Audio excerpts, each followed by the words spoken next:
Hello everyone, I think in the future I will do my best to make some deep dives into 1899. I want to talk about the whole simulation, what all those alchemical signs mean, the computer terms like ADA, Singleton, Prometheus, and many more. But today in this video I want to talk about a question that would probably be left unanswered for me, if not one of my subscribers. So why did Lin Yi did everything in her power to pretend she's Japanese? She learned the language, how to behave, and so on. And the answer to this question hides in one of the darkest spots in American history. In 1879, California adopted a new constitution, which explicitly authorized the state government to determine which individuals were allowed to reside in the state, and banned the Chinese from employment by corporations and state, country and municipal governments. 3 years later, after China had agreed to treaty revisions, Congress tried again to exclude working-class Chinese laborers.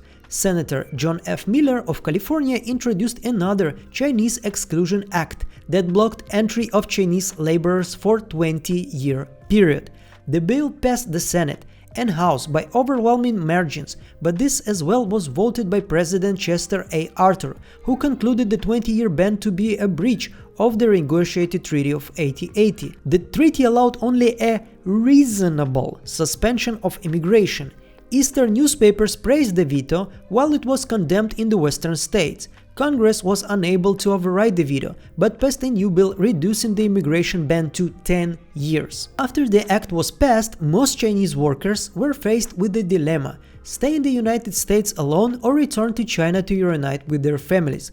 Although widespread dislike for the Chinese persisted well after the law itself was passed. Of note is that some capitalists and entrepreneurs resisted their exclusion because they accepted lower wages. This is a passage from Wikipedia, and even though the law was submitted only for 10 years, it lasted up till 1943, when the USA finally allowed around 100 people from China a year as immigrants. Needless to say that this act only emphasized the nature of treatment of Chinese people in United States in this period of history. For example, in 1885, there was a Rock Springs massacre where dozens of Chinese laborers were killed. You know, this time was not so good. Just look at this poster that is trying to advertise the magic washer manufactured by G.D. whatever or something like this. Yeah, I don't think I need to add any more to this poster. It kind of shows you everything it needs to show. So in the TV show, we are in this period. It's 1899 and the law and the act are still active. Kind of very detailed simulation they have, huh? So it seems like Virginia, the woman in green,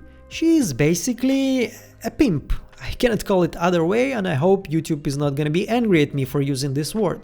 She is finding, excuse me for using this term, cheap employees of the oldest profession in the world in China, and she makes them pretend they are more exotic to this period Japanese. She's helping them probably with documentation and all the needed materials to learn the language, to learn the culture, everything they need to do and know before the immigration. So all I wanted to say with this video is that the creators of 1899, with just a small hint and I think around 5 minutes of screen time, made me think for hours and research for hours more all the topics related to racism and over-sexualization of Asian ethnicity. I'm not an American citizen, I never lived there and probably never will.